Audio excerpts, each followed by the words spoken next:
నమస్కారం అండి. మనం నిన్న అచ్చులతో ఏర్పడే పదాలని నేర్చుకున్నాం కదా. ఇవాళ కా నుంచి అనా దాకా పదాలని చూద్దామా.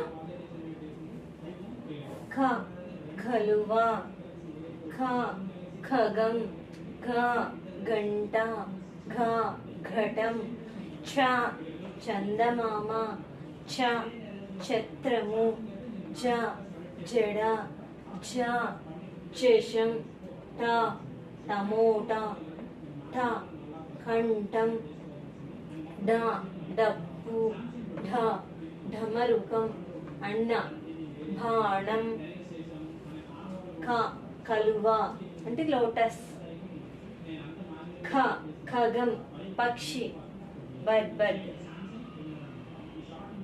గ గంట